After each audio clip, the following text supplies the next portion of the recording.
औरत बोलती थी जिसके बाप के अंदर दम हो तो मेरे को रोक के दिखा दे, मैं खुला करूंगी। ये मैंने 2 साल पहले शादी कर ली है, मेरे इसलिए 2 साल पहले मर गया आदमी। हमने खुद देखा, मतलब उसके साथ पकड़े हुए लड़के के साथ लेटी हुई थी। खून की उल्टी हो रही है, मेरे को आप हॉस्पिटल लेके चलो।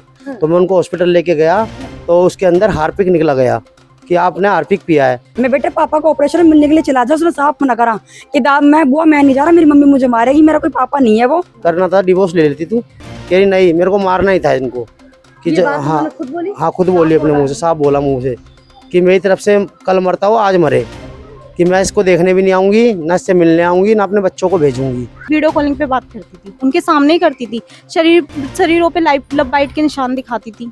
कौन बर्दाश्त कर ले? कि अगर मेरे बेटे से दिक्कत थी तो उसको तलाक दे देती। मैं राजी उसके, मैं खुद कह देती कि बेटी तेरी शादी करा देती, मेरे बच्चे से प्रेस। 2 बजे उनकी बॉडी लेने के लिए जाते हैं, वो लोग हम पे हमला करते हैं गली से बाहर निकलते ही। जैसे ही उनके अंदर पाया 5 मिनट का मैं टाइम दिया गया था, उस बीच में मैंने उनसे पूछा था, ये वीडियो रहा कि अगर अपने बच्चों से मिलना तो मिलो, ना साफ रहे, मुझे अपने बच्चों से नहीं मिलना है। रोमा से मिलेगा कमल? नहीं। जतिन से, शिवम से, किसी से नहीं मिलना। मिलना तो बुलवा दूं। वो गालियां बकते थे बच्चे भी कि अब हमारे घर आ गया तो मारेंगे पीटेंगे, चाकू भी लेके चढ़ जाता था अपने बाप के ऊपर। वो सटीक खबरों का सीधा असर। आप देख रहे हैं एनसीआर समाचार, सच्ची और पक्की खबरें। नमस्कार, मैं साहिबा और आप सभी का स्वागत है एनसीआर समाचार में। देखिए, इस वक्त मैं मौजूद हूँ नागलोई में।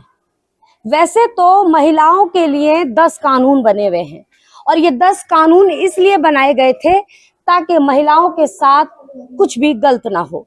लेकिन क्या ऐसा लग रहा है कि कुछ महिलाएं, मैं सारी महिलाओं को नहीं कहूंगी, लेकिन कुछ महिलाएं कानून का दुरुपयोग कर रही हैं। ऐसी ही एक महिला हमारे सामने आई है। एक महिला जिसने अपने पति को हार्पिक पिला दिया अपने साथियों के साथ मिलकर, और उसके बाद जब पति एम्स में जिंदगी और मौत के बीच जूझ रहा था तब वो एक बार देखने भी नहीं गई। और उस पति के 2 बच्चे, 15 और 16 साल के बच्चे, उन बच्चों को भी, क्या 15 और 16 साल के बच्चों को इतना दिमाग नहीं होता है कि माता और पिता की क्या वैल्यू होती है? उन बच्चों को किस तरीके से वर्गलाया होगा या किस तरीके से रोका गया होगा जो वो बच्चे 8 दिन तक अपने पिता के पास नहीं आए। अंतिम बार जब उस व्यक्ति की हालत गंभीर होती गई, उसकी बहन ने उससे पूछा, बच्चों के नाम लिए, आप वीडियो में देख सकते हैं कि मैं आपके इस बेटे को बुला दूं? नहीं। दूसरे बेटी को बुला दूं? नहीं। पत्नी का नाम लिया? नहीं। मतलब मरता हुआ व्यक्ति भी मिलना नहीं चाहता था अपनी बीवी और बच्चों से। आप समझ सकते हैं क्या मानसिकता रही होगी उस वक्त, क्या वो सोच रहा होगा, वो कितने दर्द से गुजर रहा होगा। और आखिर में उसने अपनी जान ही गंवा दी। लेकिन सबसे पहले मैं उनकी बहन से बात करना चाहूँ। आप कौन है? मैं आपसे बात करना। उनका भाई हूँ। क्या नाम था इनका? कमल कुमार। कमल कुमार। कितने वर्ष के थे ये 38 वर्ष के थे।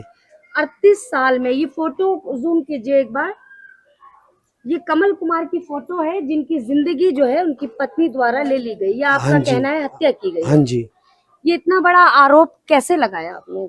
जी, हमने जैसे हम घर पे गए थे तो हमारे पास फोन आया कि मेरे को दिक्कत हो रही है, खून की उल्टी हो रही है, मेरे को आप हॉस्पिटल लेके चलो। तो मैं उनको हॉस्पिटल लेके गया।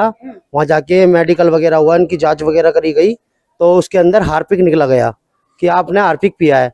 तो इन्होंने मेरे को बताया, मैंने तूने हार्पिक पिया है? कह रहा नहीं मैंने नहीं पिया, जो तेरी भाभी है ना, तेरी भाभी और उसके भाई आए हुए थे और उसका जीजा आया हुआ था, ये सारे घर में थे। इन्होंने मेरे को जूस दिया था, मैंने वो जूस पिया था। जूस पीने के बाद मेरे को उल्टियाँ चालू हो गई। तो मैंने बोला फिर अच्छा, तो मैंने कंप्लेंट करवाई इस चीज़ की। कह रहा नहीं कंप्लेंट मत करा वरना मेरे को ना घर से बाहर निकाल देंगे, मेरे बच्चों से अलग कर देगी ये, कि पहले मेरे से किलसी पड़ी है काम धंधे को लेके। काम धंधा छूट गया था इनका इस मारे, तो ये खुद काम पे जाने लग गई थी। तो इसके संबंध थे बाहर रवि नाम के लड़के से, तो उसके साथ घर में आती थी, उसको लेके इन्होंने देख लिया था।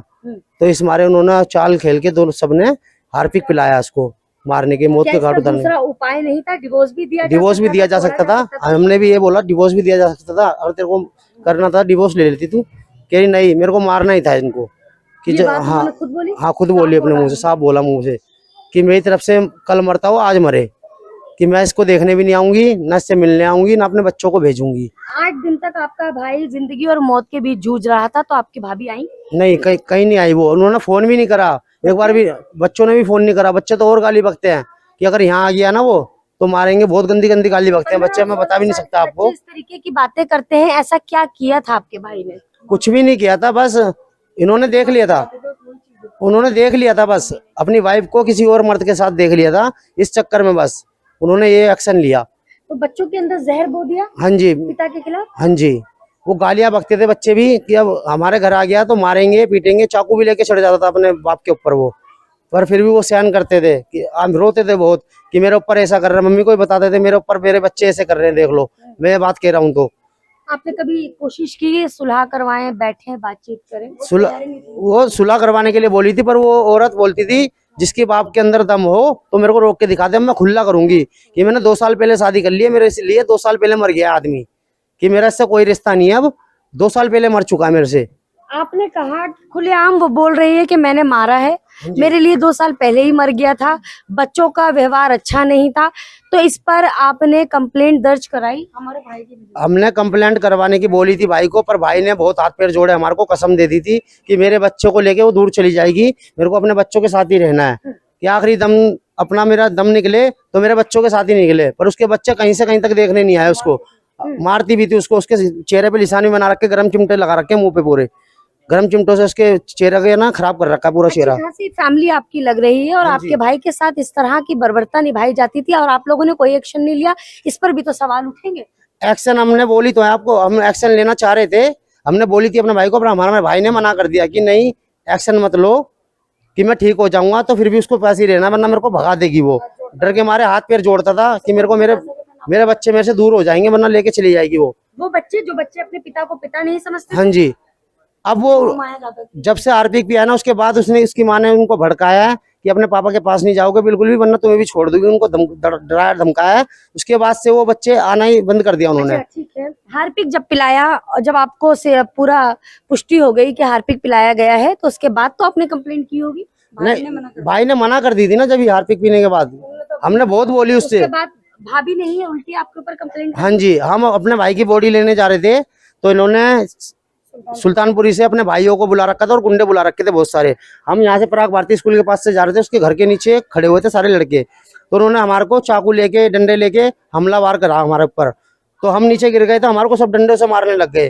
फिर हम अपनी जान बचाने के चक्कर में भागे, उनसे छूट छुड़ाप करके धक्का देके सबको भागे हम गली में से अपनी जान बचा के। फिर हम रोड पे गए, अपने भाई की बॉडी लेने चले गए वहां से। मम्मी ने हमारे पास गाड़ी भेज दी थी तो हम बॉडी लेने चले गए अपने भाई की। तो हम बॉडी लेके आए तो यहाँ पे हमारे को पुलिस वाले मौजूद मिले यहाँ पे कि आपने इनके चाकू मारा, इनकी फैमिली वालों के, आपको थाने ले जाना पड़ेगा हमारे को। एविडेंस थे कि आपने चाकू मारे हैं? कुछ तो सबूत होंगे पुलिस? कोई सबूत नहीं है उनके पास। वीडियो निकलवाई, वीडियो में भी हम भागते हुए नजर आ रहे हैं अपनी जान बचाते हुए, और कोई नहीं आ रहा उसके अंदर मारते हुए की कोई वीडियो नहीं आ रही, कहीं भी कोई वीडियो नहीं है। पर पुलिस वाले हमारे ऊपर ऑप्शन उठा रहे हैं कि आपने चाकू मारा है इसके। मैंने कोई नहीं जी, नागलोई थाना। नागलोई थाना।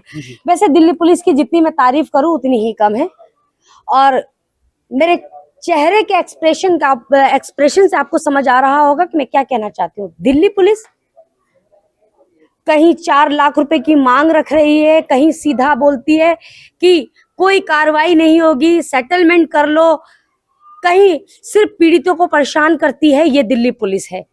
नागलोई थाने के पुलिस कर्मचारियों की जो सारी भाषा है वो आपने सुन ली। 4 लाख रुपए का अब आपके ऊपर जो के है केस डाल दिया गया है कि आप 4 लाख रुपए भरिए, क्योंकि आपके भाई को हार्पिक पिलाया गया, आपके भाई की हत्या की गई, ये आपके आरोप है। उसके बावजूद दिल्ली पुलिस आपका साथ देने की जगह गलत केस आप पर बना रही है या गलत केस बना रही है? हमसे 4 लाख की डिमांड करी जा रही है। हाँ जी। क्या आपको नहीं लगता जब आपके भाई के साथ इतनी बड़ी बात हो गई, भाई की बॉडी पर पूरा नीले नीले डॉट पड़े हुए हैं और जहर जो है पूरी तरीके से फैल गया था, वेंटिलेटर पे आ गया, तो क्या आपका दिल ऐसा कचोटा नहीं कि हाँ अब मुझे कंप्लेंट करनी चाहिए या अब मैं नहीं सुनूंगी किसी की, क्योंकि वेंटिलेटर पे से वापस नहीं आता है? हमें ये था कि अभी शायद वो ठीक हो जाएगा, डॉक्टर ने बताया नहीं था कि अभी इतनी कंडीशन और ज्यादा खराब हो जाएगी। जैसे ही उनके अंदर पाया 5 मिनट का मैं टाइम दिया गया था, उस बीच में मैंने उनसे पूछा था, ये वीडियो रहा कि अगर अपने बच्चों से मिलना तो मिलो, ना साफ नहीं, मुझे अपने बच्चों से नहीं मिलना है। किसी से नहीं मिलना, मिलना तो बुलवा दो। ये बहन के वर्ड हैं, ये वीडियो आप हमें भेजिए। हाँ जी। ये बहन के वर्ड हैं इस वीडियो में। आखिरी बार भी बहन अपने भाई से पूछ रही है, बच्चों से मिलना है, मिलवा दूं। लेकिन उस व्यक्ति का वीडियो में चेहरा देखेंगे तो आपका भी दिल फट जाएगा। लेकिन आपने सिर्फ अपने भाई की सुनी और अपने भाई के लिए ये सोचा कि ठीक है, जैसा बोल रहा है ठीक है, एक बार ठीक हो जाए। हाँ जी, 8 दिन से हॉस्पिटल में मेरा भाई एडमिट था, पर एक बार भी ना तो उसने फोन करा, ना वो अस्पताल में एक बार देखने के लिए आई। मैंने उसके बेटे को बताया ऑपरेशन होने के बाद, मेरे पास जब मेरा भतीजा आया जतिन, मैं बेटे पापा को ऑपरेशन में मिलने के लिए चला जा, उसने साफ मना करा कि मैं नहीं जा रहा, मेरी मम्मी मुझे मारेगी, मेरा कोई पापा नहीं है वो। फिर मैंने रूमा से 4 दिन जब अस्पताल लेके जा रहे थे, उससे एक दिन पहले मेरे भाई ने सबको बिठाया था, सबसे बोला मुझे अस्पताल के इलाज करवाओ, पर मेरी भाभी ने साफ मना कर दिया कि मैं इलाज नहीं करवाऊंगी, मैंने दूसरी शादी मैंने कर ली है, जिसका जो दिल करे वो करो, ना मैं अस्पताल में आऊंगी, ना मैं उसको देखने आऊंगी, ना मैं उसकी कोई केयर करूंगी, जहाँ तुम्हारा मन करे उसको वहां लेके जा सकते हो। अगले दिन फिर मेरी भाभी माँ काम पर गई अपनी ड्यूटी पर, और मकान मालिक का फोन आया। उसके बाद वो बेहोश पड़ा था घर के अंदर ही। हमने जब भी एम्बुलेंस बुला के भाई को अस्पताल ले गए, उसके बाद उसने हमसे कोई कॉन्टेक्ट नहीं करा कि मेरा आदमी कौन से हॉस्पिटल में, कहाँ पर है, क्या हुआ क्या नहीं हुआ। रात को 8 बजे उनकी डेथ हो जाती है, हम लोग घर आ जाते हैं, फिर 2 बजे उनकी बॉडी लेने के लिए जाते हैं, वो लोग हम पे हमला करते हैं गली से बाहर निकलते ही। उन लोगों ने अपने ही चोट मार के हम पे ब्लेम डाल दिया कि तुम लोगों ने हमें मारा है। उस ब्याह पे 4 लाख के लोग वो डिमांड करके हमें 4 लाख रुपए दो, तब ये हम केस खत्म करेंगे अपने हमारे ऊपर से। जिसका भाई और जिसका बेटा चला गया उसी से पैसे मांग रहे हैं, और पत्नी और बच्चे झांकने नहीं आए कि उनका पति कैसा है, या उनके बच्चे एक बार देखने नहीं आए कि उनके पिता कैसे हैं। यहाँ तक कि जब उन्हें बता भी दिया गया कि उनकी मौत हो चुकी है कमल कुमार की, तब भी, कमल कुमार नाम है? हाँ जी, कमल कुमार। तब भी वो लोग यहाँ नहीं पहुंचे। जी नहीं आए, वो बिल्कुल नहीं आए, फोन करके भी उन्होंने एक बार भी नहीं पूछा। रात को जब हम हॉस्पिटल लेके गए, ले जाने से एक दिन पहले मैं खुद घर पे गई हूँ रात को। भाभी भी वहीं थी, भाई भी वहीं था, मेरे भतीजे भी वहीं थे। मैं उसको बोल कर आई हूँ अपने भाई तू हॉस्पिटल कल लेके जाएंगे, तू एकदम ठीक हो जाए। वो खुश हो गया कि हाँ बहन मेरे को हॉस्पिटल, मेरा भाई था। मैं अपने ससुराल से यहाँ आई हुई थी, उसी के लिए आई थी। उसने बुलवाया था कि कामनी को बुला ले, मेरा नाम कामनी, उसने कहा मेरी बहन को, छोटी बहन कामनी को बुला ले। मैं उसके लिए ही आई थी यहाँ पे। उसने बहुत रिक्वेस्ट करी मेरे को बुलाने के लिए, मैं आई, मैं उसको हॉस्पिटल गई। मैं रात को बोल कर भी आई भाई मैं हॉस्पिटल, मेरी भाभी वहीं थी, उसको ही पता है कि मैं हॉस्पिटल लेके जाऊंगी सुबह। और जब हम हॉस्पिटल सुबह लेके गए, मैं और मेरी मम्मी, मेरा छोटा भतीजा घर पे ही था, फिर भी उसने एक बार फोन करके नहीं पूछी। भतीजा 14 साल का है छोटा वाला, और बड़ा वाला 16 साल का है। इस उम्र में जरूरत होती है। कुछ भी नहीं। मेरा भाई रोता रहता था, पानी मांगता था, मेरे भतीजे पानी भी नहीं देते थे। साफ बना कर दी हमारी भाभी ने कि उनको कुछ भी नहीं देना, और उनको घर से भगा दे के घर से चले जाओ, नहीं तो ये कुछ ना कुछ मांगता रहेगा तुमसे। वो उसे जीना नहीं चाहती थी, वो चाहती थी घर पे जल्दी से मर जाए, कोई इलाज ना हो, कोई ट्रीटमेंट ना हो उसका, और मैं जल्दी से फ्री होकर अपने दूसरे जिससे शादी कर रखी थी उसके पास जाके रहूं। इसलिए वो उसको फ्री करना चाहती थी। जैसे हम यहाँ पे ले आए थे, मम्मी अपने पास उसका चेकअप करवाई थी, ट्रीटमेंट करवाई थी, सारा पैसा मेरी मम्मी ने अपनी जेब से लगाया। थोड़ा कर्जा पानी भी करा, मम्मी के पिल्सन भी आते, पिल्सन भी लगाई। थोड़ा मेरे छोटे भाइयों ने भी सेवा करी, थोड़ी पैसों की वो करी। हमारे आस पड़ोस के रिश्तेदार थे, उन्होंने भी कुछ पैसा लगाया। कोई मेरी मम्मी हम बिल्कुल नहीं बचा पाए अपने भाई को, बहुत मेहनत करी। मैं तो अपने 3 छोटे छोटे बच्चों को छोड़ के गई अपने भाई को। रात को मैं 2 बजे घर पर आई हूँ ऑपरेशन करवा के। जब भी उसने ये नहीं कहा कि ऑपरेशन हुआ नहीं हुआ, भाभी के साथ हमारी तो कोई लड़ाई भी नहीं थी। एक बार हमारे पास ही फोन कर लेती, दीदी कहाँ है मेरा पति, कैसा कैसा, कुछ भी कितनी भी लड़ाई होती, कितनी भी मारपीट होती है, और शायद ये भारत है, आपको पता ही है, मियाँ बीवी की जब तक लड़ाई ना हो तब तक सफलता ही नहीं है। प्यार मोहब्बत, लड़ाई झगड़े, ये नोक झोंक तो चलती है। इसका मतलब ये नहीं है कि पति की जान ले ली जाए या पत्नी की जान ले ली। नहीं, मैं तो मैडम ये कहना चाहती हूँ कि अगर मेरे बेटे से दिक्कत थी तो उसको तलाक दे देती। सबसे अच्छा उपाय यही था कि तलाक दे देती, लेकिन मेरे बच्चों को मारती मत तुम। हमसे शिकायतें करती, मम्मी ये परेशानी में आपकी मम्मी बच्चे तरह, मैं राजी उसके, मैं खुद कह देती कि बेटी तेरी शादी करा देती, मेरे बच्चे से परेशानी है, लेकिन उसको ऐसे पल नहीं मारती, बिल्कुल जहर पिला के मत मारती। इसके देखो दूसरे से अफेयर चल रहा था, ये ऐसे जाती थी, ये देखो क्या अफेयर था इसका, कितने गंदे गंदे कपड़े पहनती थी ये कैमरा पर्सन से कहूंगी एक बार दिखाएं। ये है इनकी बहू, जिन्होंने अपने इनके बेटे को, इनका आरोप है, जहर दिया है। ये होटल की कुछ तस्वीरें हैं, ये देखें। और आज इस महिला के दिल में कोई डर नहीं है। कितने गंदे कपड़े पहनते हैं, जितनी डेथ हुई है उस दिन के कपड़े हैं ये। उस दिन वीडियो वायरल हुई है इसकी।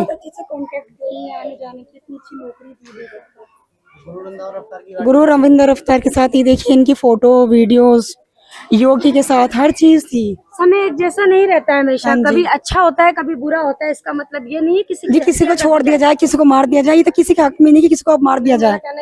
जी ये इनकी वीडियो, योगी के साथ भी इनकी फोटोज है, काफी अच्छी इनकी जॉब नौकरी सब कुछ रही। जिस दिन से मेरी भाभी ने घर से बाहर कदम रखा है नौकरी के लिए, उस दिन से उन्होंने आदमी को आदमी नहीं समझा। बाहर आज 90% महिलाएं काम करती हैं, इसका मतलब ये नहीं है कि वो अपने पति को पति नहीं समझती जी। हैं। कुछ महिलाएं जी जो हैं ऐसी वीडियो वायरल हुई हैं, बहुत सारी ऐसी जो बातें हैं सामने आई हैं, लेकिन जिस तरीके की आपकी माता जी ने फोटो दिखाई है, होटल्स की फोटो है, शॉर्ट्स में फोटो है, कहा कि जिस दिन मौत हुई आपके भाई की उस दिन की वो हाँ जी, उस दिन भी वो भाभी घर पर नहीं थी। हमने बाहर से पूछ के पूछ पाया अपने छोटे बेटे को, लविश को, बेटा देख कर घर पर है। उस दिन भी मेरी भाभी अपने घर पर मौजूद नहीं थी। क्या कहना चाहेंगे इन सारी चीजों पर? देखिए माहौल जो है, हमें तो इंसाफ दिलवा दो, क्योंकि क्या हमारे वो इंसाफ जेठ चाहिए? थे, इन्हें इंसाफ मिलना चाहिए। उनकी वाइफ ने मारा है हार्पिक पिला के उन्हें, और किसी ने नहीं मारा। इससे पहले आप देखो ना कितने अच्छे थे, और वीडियो में देखो आप कैसे दिखाई दे रहे हैं वो। उनकी हालत उन्होंने इतनी बुरी कर दी, हम लोगों ने अपनी आंखों से देखा है। वो तरसते थे एक बार बात करने के कैसा लिए, व्यवहार करें? बहुत बुरा व्यवहार था। इनका व्यवहार ये बहुत अच्छे थे। हम इतने साल से यहाँ हैं, हम भी तो 2 बहुएं रह रही हैं, हम 3 बहुएं थी, बस एक ही ऐसी निकली है। जब से उन्होंने काम पे जाने लगे वो जब से ऐसी हो गई हैं। काम वजह नहीं होता मैडम, काम वजह नहीं होता, पर पता नहीं ऐसा क्या था। मानसिकता होती है। जब से उन्होंने ये सब कराया, जब से ये ऐसे लड़ाई झगड़े में तो कुछ ज्यादा ही होने लग गए थे। वो ही करती थी, वो तो फिर भी नहीं करते थे, वो ही करती थी।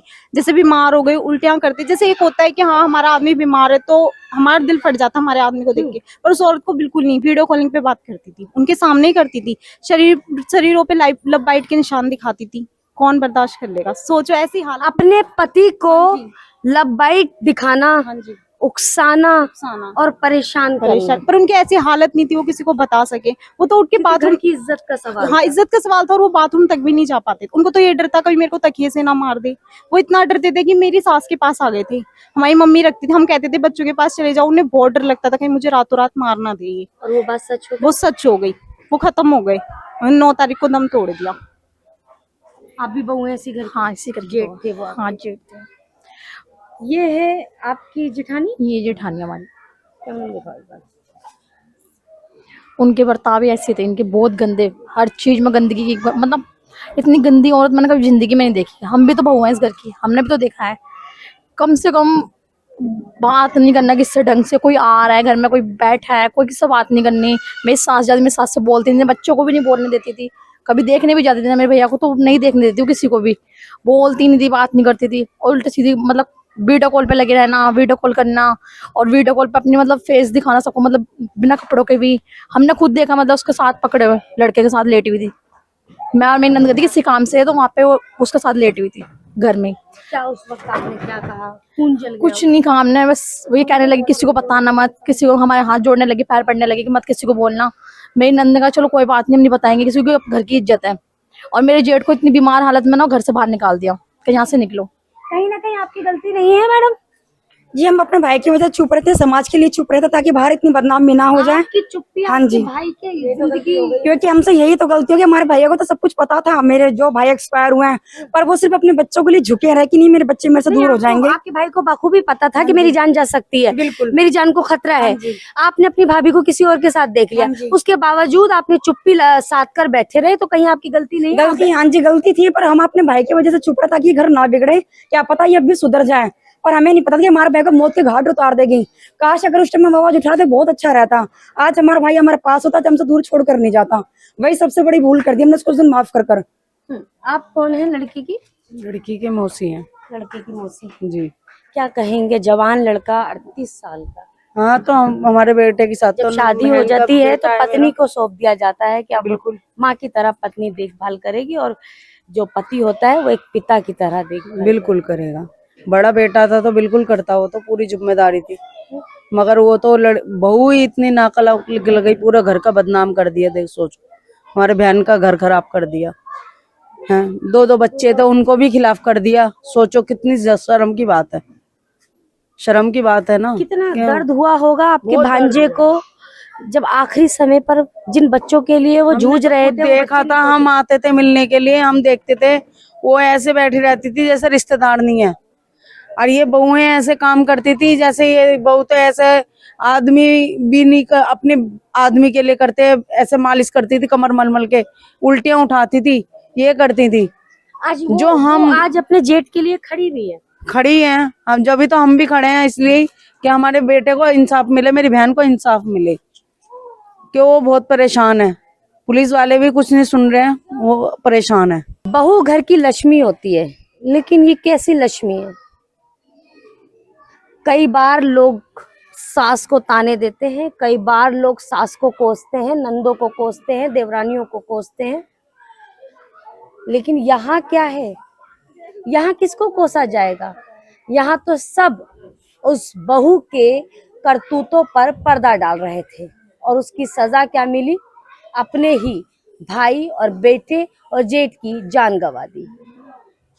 और आज सिर्फ पछतावा रह गया, काश हमने एक्शन ले लिया होता, काश हमने एक्शन ले लिया होता। और आज स्थिति ऐसी है कि उसी महिला ने मारपीट का आरोप लगाकर, जिस दिन इस घर के बेटे की, कमल कुमार की डेथ हुई, उस दिन उस महिला ने केस डाल दिया और 4 लाख रुपए की मांग की है। और आज ये परिवार सिर्फ निराश और खामोश होकर बैठा है, क्योंकि सिस्टम हमारा कैसा है ये आप जानते हैं। महिलाओं की कितनी सुनी जाती है वो भी आप जानते हैं। अब ये 4 लाख रुपए, बेटा तो गवा चुके हैं, अब 4 लाख रुपए भी देना है, तो वो 4 लाख रुपए कहाँ से लाएंगे? और किस चीज के 4 लाख रुपए मांगे जा रहे हैं? क्या दिल्ली पुलिस को ये दिखाई नहीं दे रहा है कि साफ तौर पर मर्डर है, यह हत्या है? क्या हॉस्पिटल के पेपर्स नहीं है, उन पर साफ तौर पर दिखाई नहीं है, दिख रहा है कि वहां पर हार्पिक पिलाया गया है? मरने वाला व्यक्ति खुद बोलकर गया है कि मुझे पिलाया गया। मरने वाला व्यक्ति का बयान तो सच माना जाता है कि मुझे हार्पिक दिया गया है। गिरफ्तारी की बजाय और 4 लाख रुपए की मांग वो भी दिल्ली पुलिस कर रही है, वो भी इस परिवार से। अब इस परिवार ने मीडिया का साथ लिया। अब देखते हैं क्या इंसाफ मिलता है और दिल्ली पुलिस क्या रुख लेती है। तब तक के लिए तो मुझे इजाजत दीजिए, लेकिन दिल्ली के हर कोने में जाऊंगी और आपको हर खबर से रूबरू कराऊंगी। तब तक के लिए मुझे इजाजत दीजिए। नमस्कार।